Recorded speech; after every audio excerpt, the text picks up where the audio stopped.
What's good, everyone? What's good, YouTube? We got Mike, the used book guy, here tonight, and I guess what's up to Mike's Instagram and YouTube as well. But dude, I'm excited to have you. I guess you've always been a Go2Lister user, but now you're more of an ambassador, and yeah, I think it's super exciting to have you on the team. I mean, if you think about it, right? Like, think about where your software has come from and where it is today. Like, the leaps and bounds. Like, I wish we had like the early conversations of you being like, "Yo, dude, try Go2List," and I'm like, Yeah, "Man, it needs this," but like, you take the initiative to actually fix things the way they need to be fixed, and like, you're actively in the community, you're actively selling. It's just like you got one up on everybody else because you're actually doing it. So, I mean, that's a big difference between Go2Lister and a software that's been around forever. You just yeah, shoot you a message, and all right, well, you know what? If he ain't got it, maybe it's something he'll work on to kind of implement. I'll give you one right now. So I got a lot of people that are like, hey, now that I'm on a Go2Lister team here, they're like, can we have it so when we list an item, we can have it automatically set to a default price, right? So you got smart pricing or buy Mhm. box. So is there a way we possibly can have it so we can just put 19.99 in there, and then everything we list in that batch automatically populates Yeah, in yeah. 19.99? That shouldn't be too hard. I'll add that to the list. We could definitely get that. Yeah, see, like that's the difference, though, right? Like, you actually are speaking with somebody that can implement the changes you want to see in a software. I mean, that's all it comes down to. It's so Yeah. stagnant in the software space on Amazon, and you know it. I mean, that's probably why you decided to kick down the door and start doing what you're doing. Yeah, yeah, 100%. Yeah, a few years ago, I mean, books is what that was my entrance to entrepreneurship was used books. When I was in college, I was tired of paying like $200 for a textbook, and then the bookstore would pay me like $10, and it pissed me off. So I started selling on Amazon back then, and then fast forward 1 year after college, I saw Reezy Resells and Caleb Roth all over YouTube talking about going to the thrift stores and shit. Dude, it looked like a scam. It did. Like, yeah, yeah. And I tried a few thrift stores and like didn't find anything, but I knew I made money selling books from college. So I knew there was a path to make it work. And I literally was just like, if I live in my car for 3 months and go source books, even if I only find like $1,000 of profit a week, I could pay for my whole trip easily, turn a profit. And that was like, that trip changed my fucking life because fast forward 6 years now, and I'm still selling on Amazon, and I have a YouTube channel. Shout out Gary V. And so, yeah, I mean, I guess my point is I started with used books, and it just opened the doors to like what you would not even expect at all. Like, I'm sure you posting on YouTube has opened so many doors that Oh you yeah. didn't I expect mean, to have. it's a grind, right? Like, I got thousands of videos, but it's one of those things where it's like business. If you're consistent with something, like, you're going to get results sooner or later, as long as you are not the worst person in the universe. If you're consistent with any business model or any type of, social media, sooner or later you'll get results. And the problem is, a lot of people can't stick it out through the hard times, because think about when you first started YouTube. When I first started YouTube, your videos are getting 10 views, and it's you, your grandma, your siblings, your family. That's it, right? Like, there's no live streams going on, but you see the end game in everything. And that's kind of why we're business minded. That's why we've gotten to the point where we're at in both of our businesses. And I mean, you face huge hurdles, and you didn't just crawl into under a rock and say, well, you're never going to hear or see from me again. Yeah, definitely thought about it at times. But when you post on social media, you open a world of opportunity that you don't even know exist. And the cool thing, like we're booksellers, we're media sellers. We're taking media, individual units of media, and we're reselling it online. With social media, it's the same thing. We're making a video which is equivalent to a book, but who cares if one person watches it or 1 million? It doesn't take any more work for you. People can rewatch what we're shooting right now 10 million times, and we don't have to work any harder. We just said it one time. And so it's important to realize, like, when you're going out and you're finding all this stuff and you're packing boxes and boxes of books, like, you're literally shipping media to Amazon, IP that people are going to purchase. Hopefully they'll read it, listen to it if it's a CD, whatever. just realize that you have that potential just posting on social media, which is fucking insane. Like It is. that, it still blows my mind to this day. And your YouTube channel is doing great, man. You sent me your numbers, and I don't know what your watch time was per month, but my watch time, I think it might be less than you. I'm definitely getting paid less than you based on your numbers. So your watch time's probably higher than mine, but I have every minute of every month, there's at least one person watching me, probably more. Oh yeah. I ran the math and I just divided the number of hours of people watching my YouTube channel by how much time is in a month. And every 24-hour period is covered and then some. So for me, that's absolutely insane. I think everyone watching, whether you're selling books, CDs, DVDs, or online arbitrage or wholesale, for you just to post a few times a month, documenting your journey online, inspiring other people, it could lead to a whole world of opportunity that you never knew existed. And Go2Lister, the software I created, wouldn't exist if I didn't start posting my journey on social media and I learned, different things and met different people and literally met the guy that made the software, Dom. I didn't even make the software. My partner did. He's the one that coded all of it. And guess how I found him? Social fucking media. It's So crazy. yeah. I mean, think about it this way.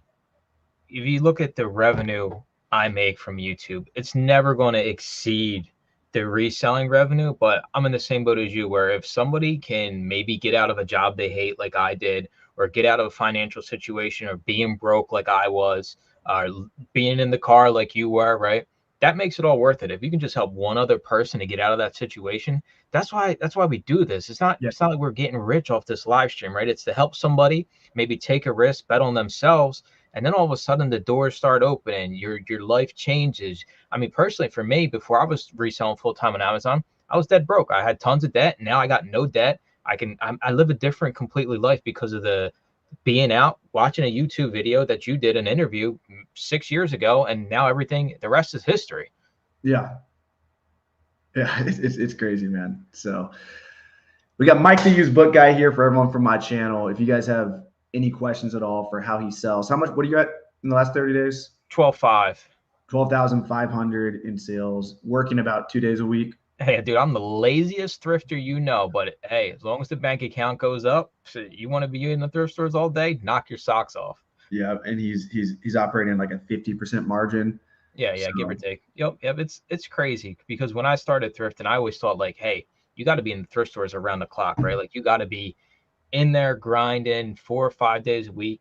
I kind of flipped it on its head and say, well, how efficient can I be if I'm more focused? So if I just pack all my routes into 1 or 2 days versus going to a few 3 or 4 days, all of a sudden my productivity goes because I know, all right, I'm going out today, pack my lunch, I'm scanning as many items as I can, in and out, no wasting time.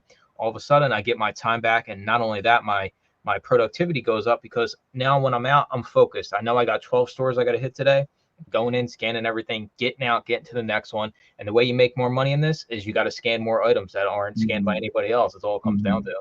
Yeah, 100%. That's with any business. Have you ever offered coaching for people? By the way, this is kind of a off-topic Like discussion. I do. I mean, I offer like I have through my YouTube membership, right? So I got like a $2.99 tier. We got like a Discord. We got weekly And calls. that's $2.99, guys. Go Yeah, sign up dude. today. I mean, It's not $299. I mean, it should literally be $299, but it's It $2.99. could, bro. It could be. And you know what? Listen, like we said, we do this for the people. So I just wanted a little bit of a buffer to keep the riffraff out, right? So $3 keeps the riffraff out. But we got weekly calls, and I do one-on-ones, and even those are cheap, dude. Like monthly one-on-ones, 30-minute one-on-ones, $25. Like I give it away because I know how it changed my life. Yeah. And if I can just help one person get out of that crappy job, like that's why I do this. It's the only reason. Yeah. I guess my question for you then is, you talked about the scans and how the most important thing is to get that scan number up. When you take people on one-on-one coaching, is that what you focus on as well? Like, hey, we can sit here and talk all day. We can talk about e-score, sales rank, blah, blah, blah. But how many fucking books have you gone out and actually scanned? Yeah, dude. I mean, what are your sources? Are you tracking your sources? Are you just going to thrift stores? Or are you hitting the libraries when they're not having sales and they have their Yeah. little sections available? Are you hitting the pawn shops? Are you hitting these different places? The idea that the thrift stores is the end all be all is 100% wrong in this game. It used to be that way when we could go into a Goodwill, leave with a full cart. Them days have changed. A lot of Goodwills are scanning. So how can our business exist today? And that means you can't just rely on your two little thrift stores you got. I need you thinking outside the box. So yeah, it all comes down to your sourcing, what you got going on, making relationships like you talked about Mhm. doing social media. I mean, just libraries alone. I don't do library sales. You would think, oh my God, Mike, you're losing trillions of dollars. Okay, so be it. The library sales I do, I set up the library sale and I scan it before it's open to the public. The whole library sale. There's no other resellers there. I'm the only one. I can scan the whole library, buy as many books as I want. Those are the library sales I do. I'm not the person waiting in line fighting with the crazies. And there's even ways you can get around doing that. There's so much opportunity if we just think a little bit further than the thrift store is our only way to have a business. 100%. We got Sophia in the chat. Shout out to Sophia. She does 50,000 a month in book sales. She's always showing up to the Feed the Beast calls that we do every week, which we're about to do here in an hour and a half. If you guys haven't signed up for the Feed the Beast challenge, this is a challenge to help you send more profitable inventory to Amazon FBA. Go to starthumble.com/beast. Anyway, we got Sophia in here saying, Mike, what's the minimum sales value of a CD that you send in? Do you send in new or used CDs? And only Amazon, or do you also do eBay? Amazon only. Barcode Media on eBay is all but dead. You're talking you need like a 50,000 item listed store on eBay for me to get anywhere. But if you're talking like minimum sales value, I'll tell you right now, there's a lot. You can get away with selling a CD or DVD at $9.99 and you're still going to clear like $3.40 profit. So a lot of this is really based on how fast is it moving? Is there any used FBA offers? Because if there's no used FBA offers, we're probably buying that 90% of the time. But I mean, I live on the wild side. If you see like the tutorial I did, the Go2Lister one, when I was listing everything, like some of the sales rank on those books were like in the millions. Nobody would ever in their right mind be like, why are you buying an item that's ranked 5 million? Well, what does the data show me? Is it ranked that high because people on the listing aren't priced correctly? Like the software exists for us to do what the software does. It just spits out what we put in. But if we think a little bit ourselves, and that's why I pay attention when I'm scanning, we can buy all these items. Like if Avery goes into a store with his earbud in and just scans, like I'm coming in behind him and I'm going to pick up items that he missed, because if there's no used FBA, the scanning software is always going to go to the FBM offers, which is always way lower than we can get for FBA. And it just comes down to little things like that. And that's kind of how I built this business into what it is just doing things differently. Mm-hmm. Heck yeah. What's minimum sale? I know you're just kind of talking Max about sales ranked. max sale. If you're just getting into CDs and you need to get the buy box, I probably wouldn't go over 100K. But for me, I'm willing to go up to 250. But that's like, I have the cash flow, I have, the inventory. So it's really not a big deal for me. But if you're still trying to get the buy box, I won't go over 100K. Once you get the buy box, maybe 200K, definitely don't go above 250K. Did you see what happened to Neoscan? Yeah, I heard about it. It's crazy. It's crazy. Yeah, they got hacked and someone's holding the code ransom or something. It's I mean, that's the thing with these softwares, right? You go on, and that's a big fear with softwares too. Like I can't tell you, a lot of people, or actually I've had people bring it up to me like, hey, I don't trust any software. And it's like, all right, I know you think Skynet's going to take over the universe, but this is Mm-hmm. how you leverage your business and your time, right? Like what's your time worth to you? I listed through Seller Central the first 3 years selling media like an idiot because, hey, whatever, I'll just do it. I'll save the $30 a month on the listing software. But I'm here to tell you, like spending the money for the software now, it's a no-brainer because it takes me so little time to list my boxes every single week using Go2Lister that it's just like I get my life back. And the only reason I started reselling was to get out of debt, make some money, and get my time back. Because if I want to work all the time, then I could just go get a normal job, be Yep. salaried, so be it. But I enjoy my time off. I don't know about, I mean, you got a Sonays. Clearly you enjoy your time off too. Yeah. It comes down to like saving time on everything. And I'm like a hyper obsessed person with saving time. And I think that's why I actually was like good at making like a listing software, is because when I listed books, I don't know if you remember, but like 4 years ago, was it 4 years ago? 5 years ago, 2019, I would take my notes app on my phone and I would just open it up and connect to my barcode scanner. And I would, just like you're scanning with Scout IQ with the barcode scanner, I would scan in my notes app. And I would have probably like, sometimes do like 10 boxes of profitable books. I already pre-scanned these. I would take them, I would scan literally like 300 books into my notes app on my phone. Do you remember this or no? No, but it sounds like it's a mess. And then I would copy and paste it and I would send it to my overseas team. Overnight, they would list all the books on BOOKSELLERS at the time. And then in the morning, I would have the complete shipment. I would pay Amazon to label them for me, and I would ship out like 10 boxes of books. And I probably only spent, I was probably listing 200 books an hour with that method. And I hated using the software at the time that was ScanLister and AcceleraList, because you would scan the book and it would take a while for it to load. Like, you know, that, and I just hated that, bro. Like little shit like that will piss me off so much. People are like, it's just 2 to 4 seconds. And I'm like, no, sometimes it's 10 seconds. But even if it's only 4 seconds, I have to scan, wait for it to print my effing SKU. It's connecting to Amazon. And so with Go2Lister, what we've allowed you to do is, even if you have slow Wi-Fi, even if Amazon's taking a long time, we've allowed you to scan 1, 2, 3, 4, 5, 6, 7, and it'll queue everything in, and then let Amazon, because you can't control Amazon. Amazon might process the effing SKU slow, but at least I can keep working. And so, yeah, anyway. I mean, think about it. Like, I posted a video yesterday. I did a box of CDs, like 181 CDs.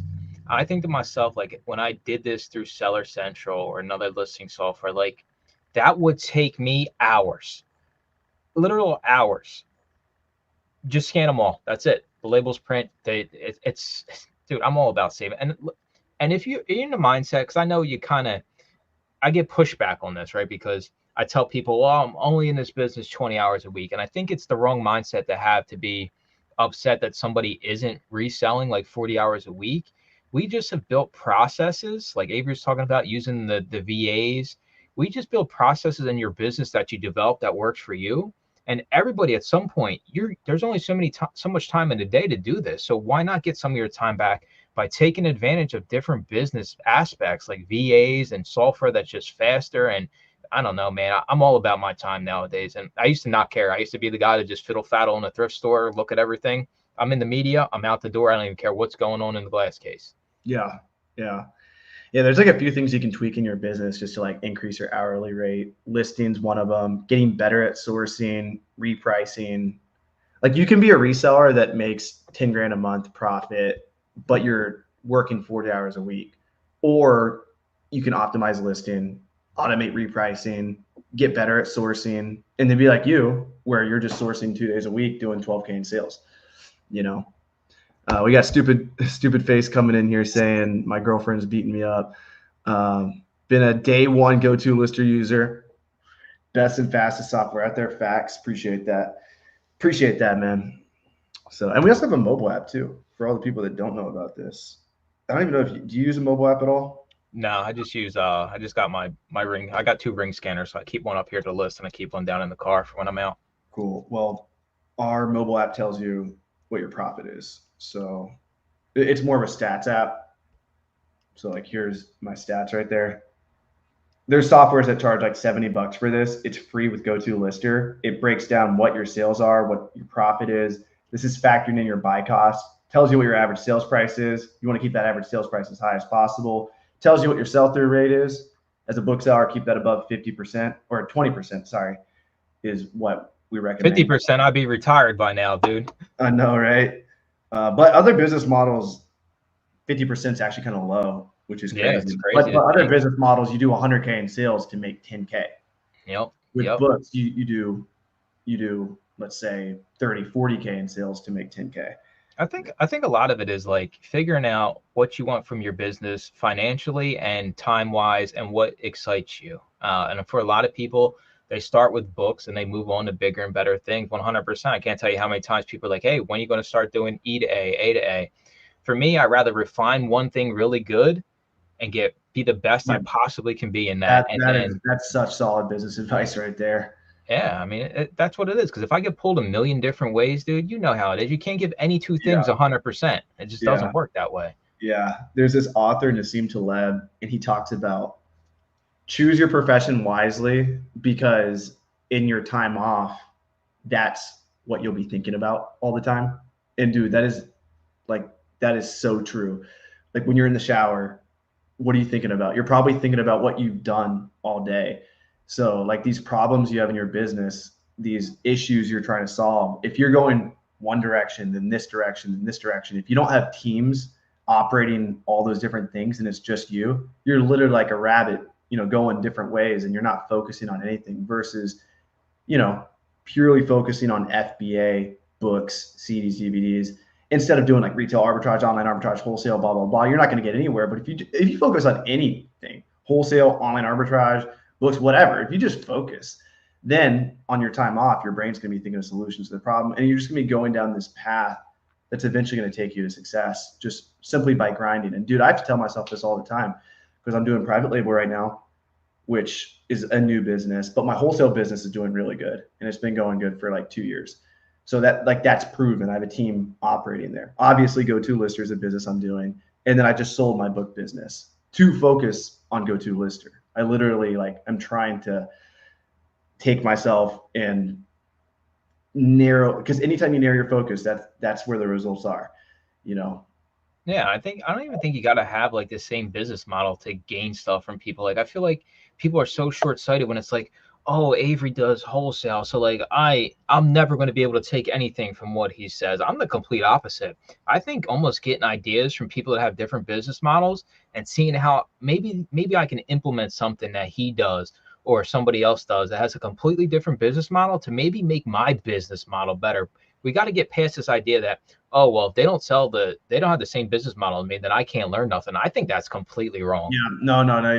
That's why I like doing Miami Sellers Conference, because we get people from all corners of the market, which I want you to come to one day. It'd be One awesome to day. have you here. Vegas would be great for you, but dude, Miami Sellers Conference is good because we invite, dude, like one of the most impressive booksellers that I've met, probably the most impressive bookseller, is Vishal and Manroop. Do you know these guys? Yeah, yeah, yeah. Yeah, they're out of Canada. They do like over $1 million in net profit every year from selling used books.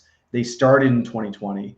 And so we invite them to Miami Sellers Conference because I want the rest of the community. I want those wholesale guys. I want the private label guys. I want everyone to see, hey, booksellers are legit too. And less about that, less about proving the bookselling community, which I do, I guess, have a chip on my shoulder. I feel like I should do that because like this is what made me. The bookselling community literally brought me up. But what I love seeing is I love seeing like the wholesale guys learn from the big book guys. And I love seeing the book guys learn from the online arbitrage guys. And so having everyone in the same room really allows that to happen. And even within selling books, I'm sure your audience, you have people that focus on video games. You have people that focus on CDs. You have people that really niche down on something, but we can all learn from each other. Like maybe the video game guy is doing something and the CD guy is like, oh shit, I could implement that same process in my business, whether it's like a merchant fulfilled ticketing system, whether it's how he's sourcing his products, whatever it is, you know? Yeah, one thing I learned about video games is I didn't know you weren't buy box eligible unless it was conditioned very good or higher. I would just condition all my stuff good, and little did I know that a video game had to be very good to qualify for the buy box. But you don't know till you know. And if I didn't link up with Jack, the video game guy, then I never know these things. Dude, that's why you got to come to the conference. You're literally talking to yourself about why you should attend in-person conferences. I know. I don't even care if it's my conference, but you should just come. There's one in New Jersey recently, AMZ United. So you're not too far from that. No, I'm pretty close to Jersey. It's crazy. New fan. How many thumbnails with the image holding your head concern triggers the algorithm? Oh my god, dude, this is the end. This is the last live stream. Selling books on Amazon is dead. Me and Avery gotta move in together and live in the sauna. Like live in the sauna. That's how you get, dude. That's how you get views, junk man. You know that. In book business, only the same thing as paying money for a book and shipping to FBA. Only the same thing as paying money for a book and But in between, it differs from business to business. Yeah, 100%. There's online arbitrage books. There's bulk books. There's bulk books that you're doing K through 12. There's bulk books you're dealing with college textbooks. Hopefully, that would be a bulk book business I'd want to be in, is dealing with college textbooks. Whoever is in that bulk book business, they're making a lot of money. Yeah, there's so many Think about it different like ways. this. With this business, Avery, you could be $1 million seller, or you could be somebody that wants to make an extra $500,000 a month. That's the huge benefit to this, is you can decide who you want to be in this, and you don't always have to be in this mindset of, oh, because as Amazon sellers, as resellers in general, we have a goal and we hit the goal, we enjoy it for 10 seconds, and all of a sudden our $500 a month goal is now 5,000. You didn't even take time to celebrate the fact you even got to where you're at, because we just have in our mind, we always got to be growing. We always got to be growing. Sure, that's a good mindset to have, but you got to celebrate your wins along the way, or you're never going to stick it out and see it to the end. Mm-hmm. Yeah, definitely. You got to focus. You got to focus. If you guys got questions, ask below. We got Mike here for a little bit longer. And listen, there's media. It's all together. Just because I'm the used book guy doesn't mean I'll sell cassettes. Most people won't even look at cassettes. I can't tell you how many cassettes I've sold, and it's the same exact process. You just cover up the label, send it in. I don't know who buys cassettes. I've never owned a cassette player, but they sell on Amazon. CDs, same exact way. DVDs. We find these things all in the same spot. So why not spend the time? We have the software. It's all together. Knock them out. Don't limit yourself with this idea that, well, I started with books, so I can only do books. Well, things got to change. The fees are structured different in Amazon land now. Book fees are higher because they're bigger and they weigh more. You sell a book at $9.99, looking at maybe $2, $1.50. If it's a hardback, maybe break even. But I just told everybody a CD DVD is going to make you $3.40 at $9.99. Mm-hmm. When you go to library sales, what's your strategy? I'm going straight to the disc media. It's funny. I made a video about it probably 2 or 3 months ago. I just started working with this library. I didn't, this is the first time I was having an interaction with them. So I just went to their normal sale. They sent me like a free flyer. So I didn't pay to get in or anything. But you know how it is, right? I was like 7th in line. It's way too damn early. I hate going to these things. I'd rather just scan them all by myself. And everybody went in and ran to the books. And I went back, and there was not a single one of them that went to the DVDs or CDs. And there's like a 30-item limit.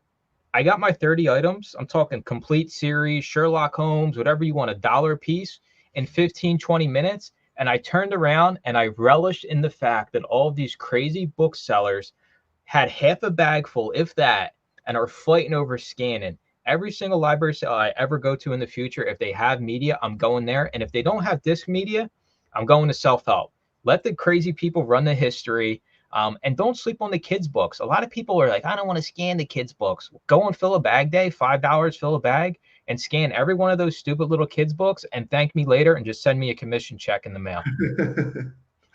Dude, that's legit. How are you with relationships? Are you like trying to build friends with the library relationships? Are you? Dude, it's so easy. People think it's impossible. Over my group, we came up with a template, right? So we got a template.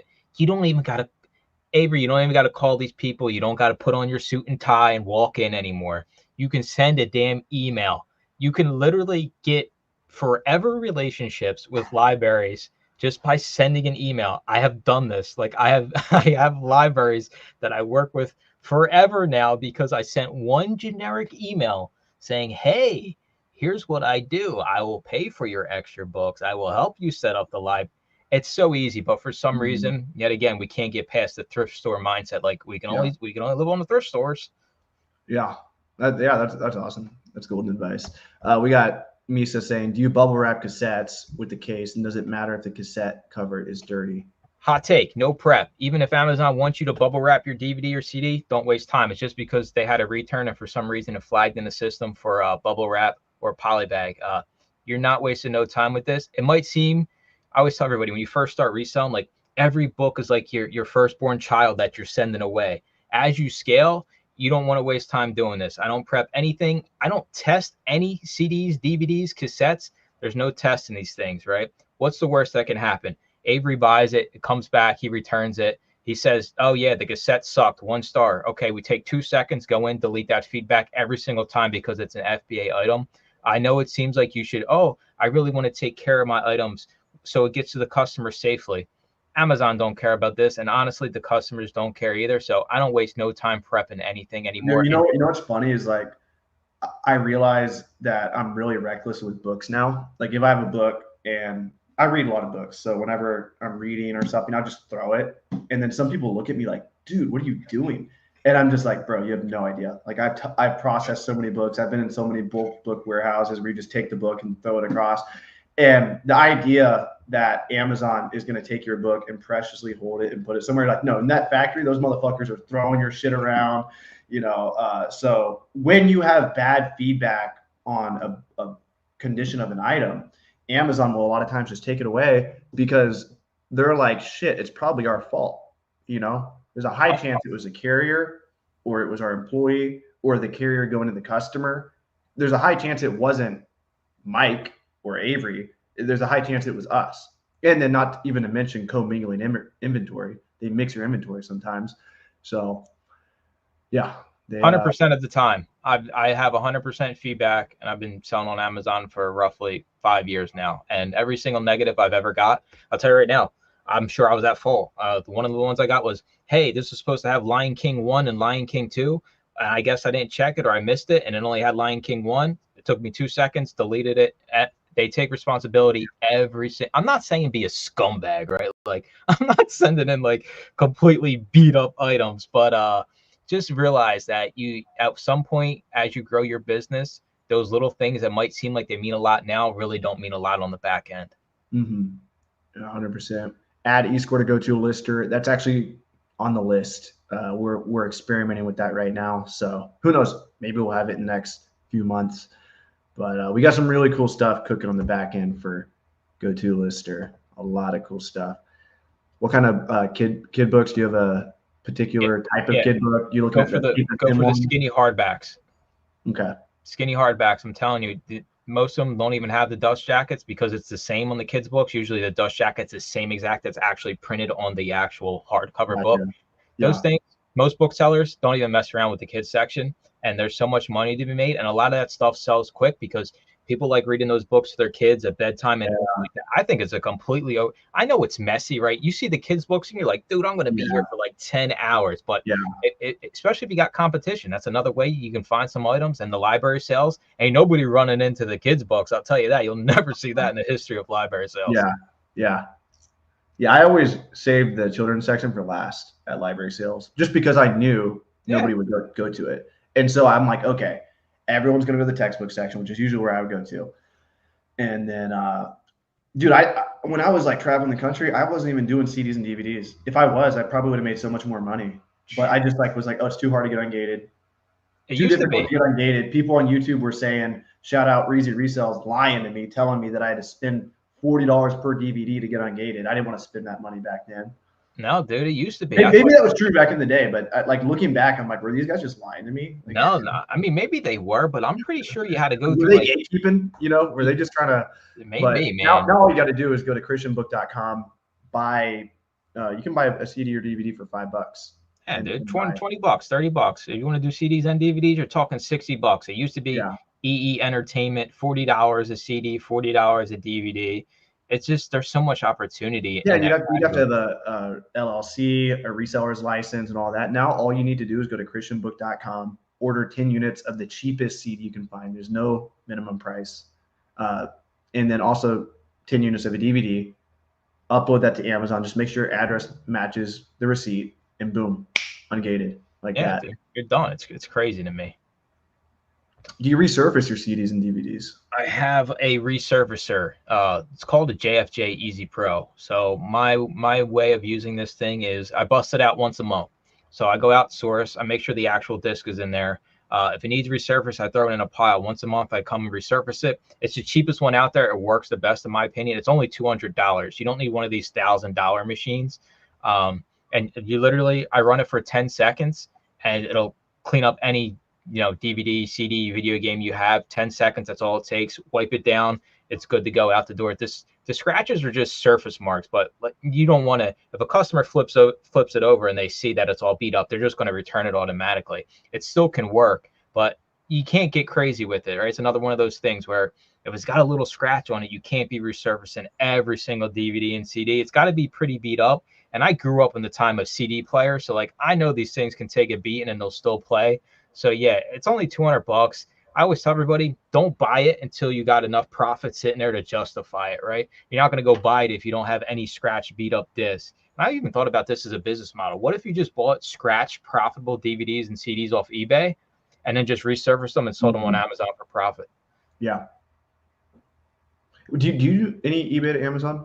No, I do nothing else, man. I there's opportunity there, like I said, but it's JFJ, literally the letters JFJ, Easy Pro. It's $199.99 on Amazon. I'll just add this as a caveat, as like another viewpoint on CDs and DVDs for anyone worried about the scratching. When I launched restrictedinventory.com 5 years ago, it's no longer my business. I'm no longer associated with that company, but we used to do CDs and DVDs on consignment for people. This was back in the day when it was really difficult to get ungated, or at least seemingly. Yeah, I think it was more difficult back then. Maybe it wasn't. I don't even know. We've learned a lot as a community in terms of what gets you ungated. But anyway, I would have tens of thousands of CDs and DVDs sent to me.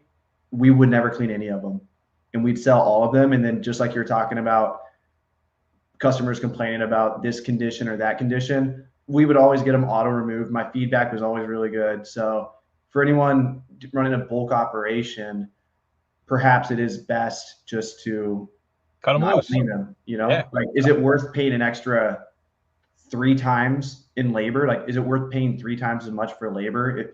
It's just something to ask yourself. But I will say this, it does feel damn good to clean those DVDs in those machines. Like, it feels like you're doing something.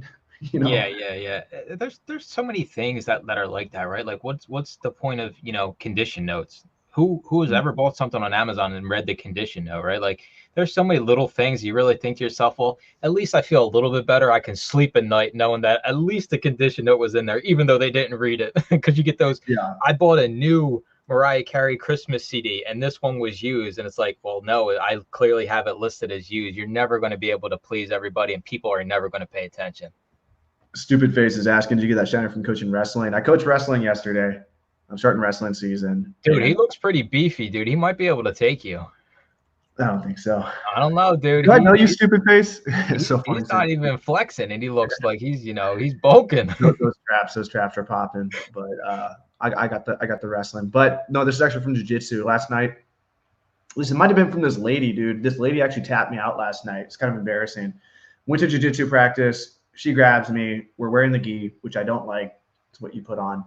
And dude, she gets behind me and we're doing this drill. And then we go live. And dude, this lady was just going crazy. And I got a figure 4 on her, which is where you get your legs and you literally figure 4 your legs. I figure 4 her body. And then I've never been tapped like this before. She takes her legs and wraps around mine.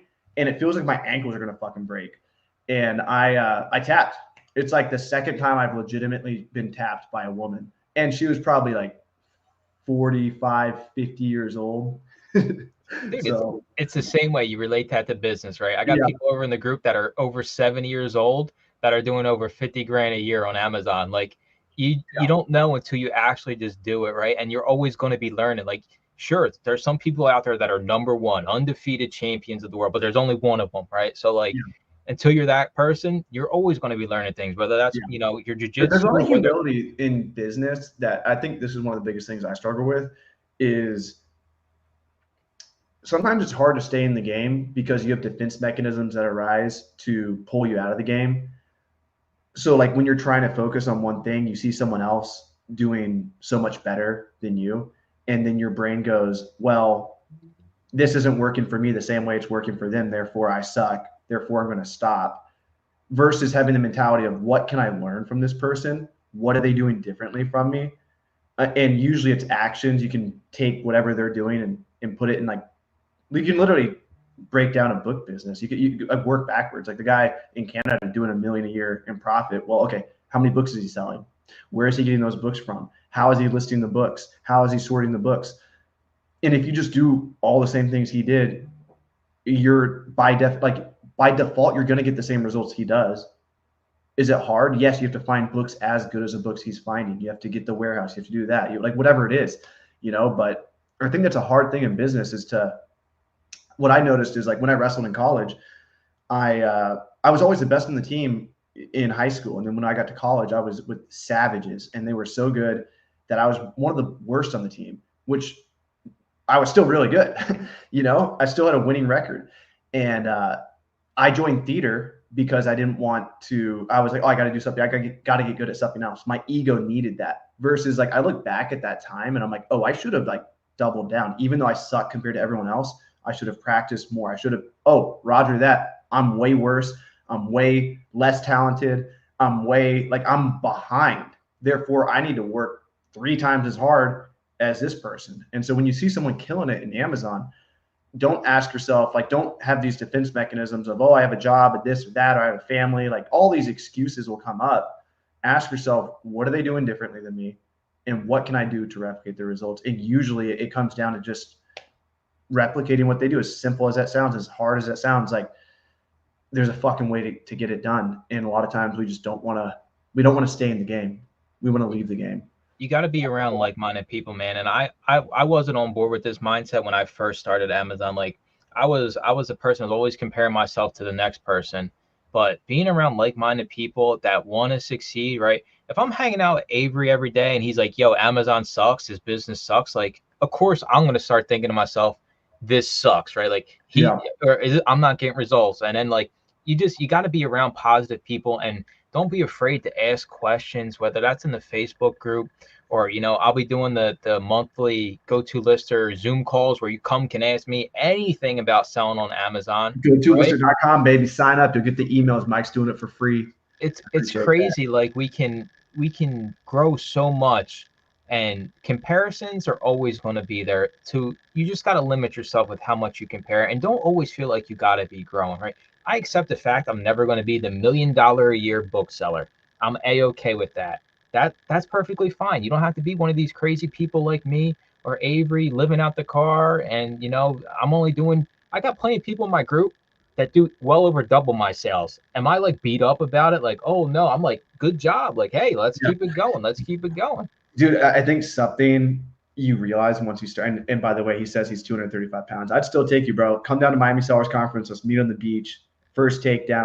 I'll give you 5 years of Go2Lister free if you take me down. Dude, if he's flexible, you're in trouble. I'm confident in my wrestling. So what was I just about to say? I was about to get into something, but I got you get all sidetracked, dude.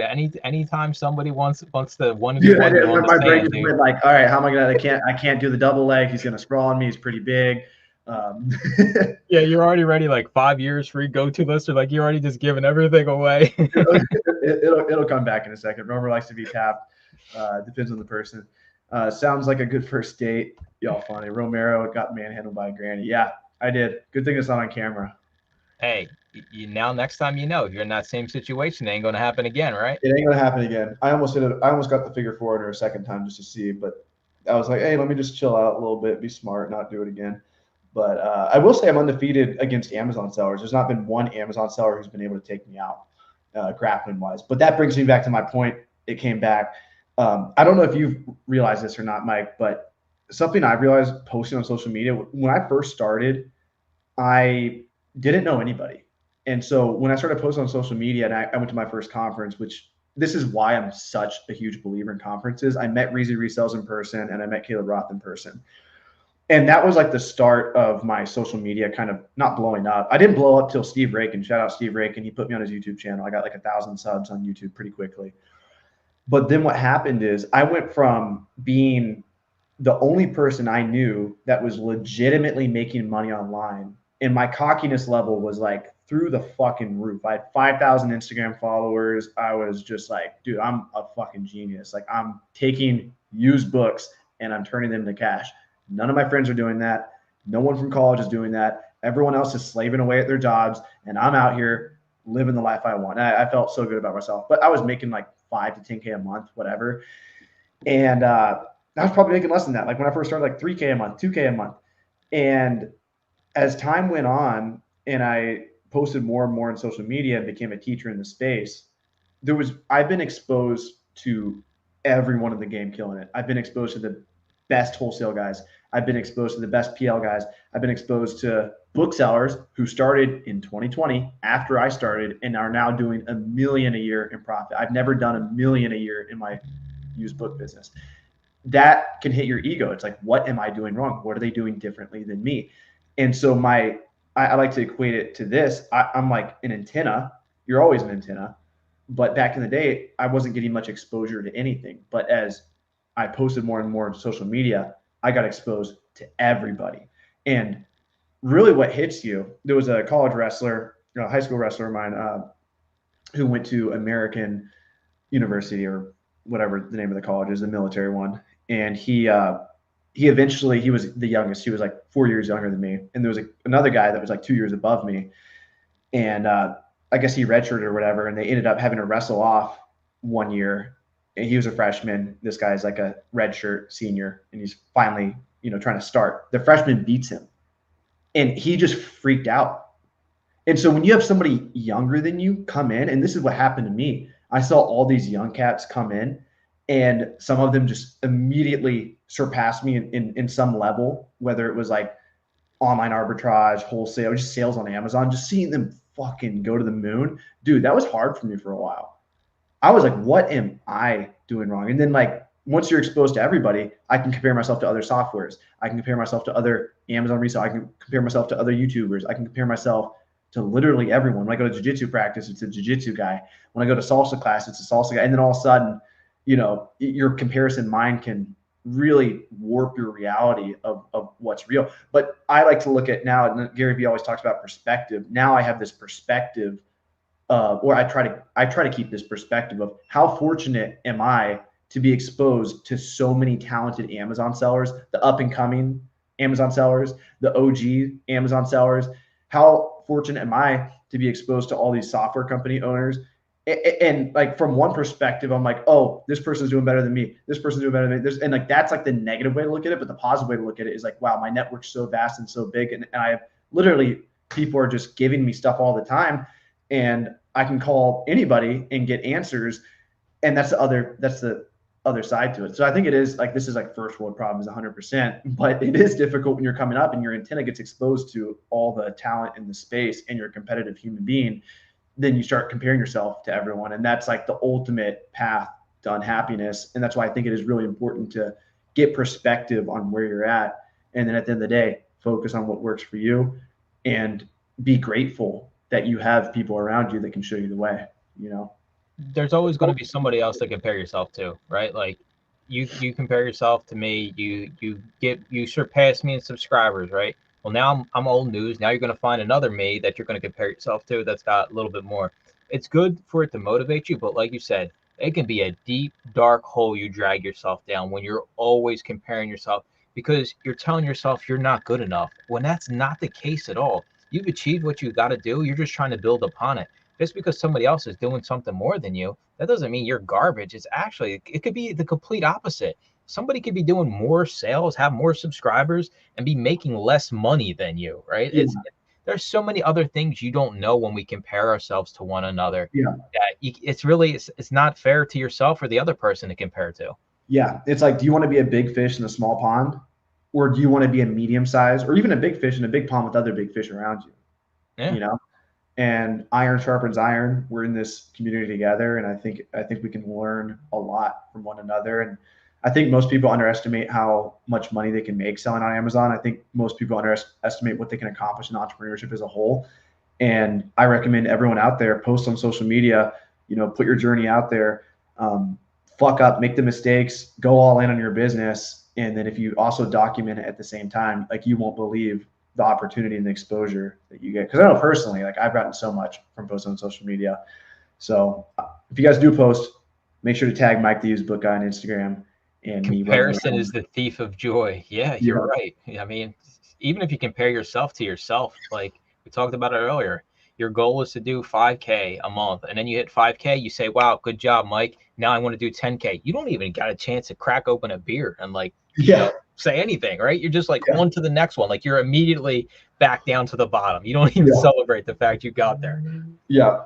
Yeah. It's crazy, Exactly. man.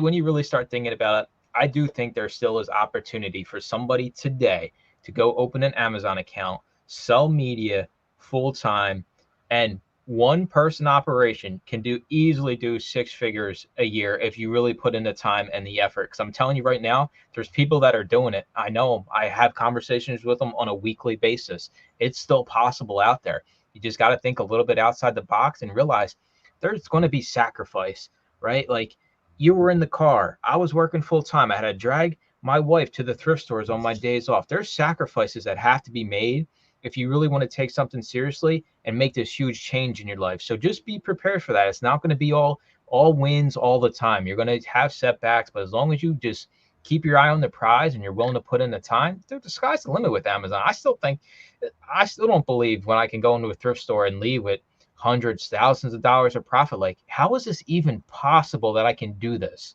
Hmm. Yeah. Yeah. It's mind blowing. We got another question here. Misa is asking, I think you covered this a little bit earlier, but minimum profit you accept on media. Min profit. This is going to be different for you. If you're buy box eligible, you can go down a little bit if it's faster moving. But for me, I like to at least for you to book CDs, DVDs, at least get $5 out of an item. Now remember, this is after your buy cost. You live in California, and you ain't going to buy something that's $5 profit if you're paying $3 for it, right? I'm talking $5 after your buy cost. For me, I'm in central Pennsylvania. It's pretty cheap. My average buy cost is under $1. So if I can get $5 out of $1, it doesn't sound like a lot. But when I tell you I have 5,000 items sitting at Amazon for sale, it's compounding interest. How fast can we turn our dollar into a $5 bill? That's how you scale cash flow. That's how you get your bank account going up. That's how you keep buying more inventory, open bigger doors. That's how this works. But yeah, $5. If you buy in bulk, I do bulk buys. I bought 4,000 CDs this past week. I paid 10 cents a piece. So for that, I'm willing to go down to $3 because I only got 10 cents into the CD. That's a-okay with me. But if you're paying any more than bulk pricing, at least get a $5 bill back out of whatever you're spending away. Because think about it, I got 5,000 pieces sitting at Amazon. That's $5,000 that's doing nothing for me, right? It's held up money. I want you to get your money back out of the money you're spending. Mm-hmm. I'm going to show you something real quick. This is kind of a side rant, but let me gotta hide these. Oh, here we go. Let's see if I can pull this up. Do a lot of your students deal with like, I mean, I know for me, the answer is probably yes, but do you deal with like a lot of new sellers being gated in all books starting out? Yeah, for sure. Yeah. So what do you do about that? I tell them you're going to have probably 5% of the items you scan that are accepts are going to be, you're actually going to be able to send. But usually what happens, you send that first box, you get your first sale, list something merchant fulfilled, those three things, you wait 2-3 weeks, all of a sudden the gates start opening up. But you can't just let that initial defeat of, I went and I scanned and I got 20 books and I can only sell or send in 3 of them. Well, send in those 3, sell one. Amazon sees you actually sent them a shipment, even though it was only 5 books. Okay, all of a sudden, oh, we trust Romer a little bit more. Let's open up a Yeah. little bit. It's a stupid hurdle that some people just shut down on. Don't let it slow you down. Send in what you can. And even if you already bought it, you can use a buyback company, still get your money back out of those books if you really need it. So Yeah. don't let that in.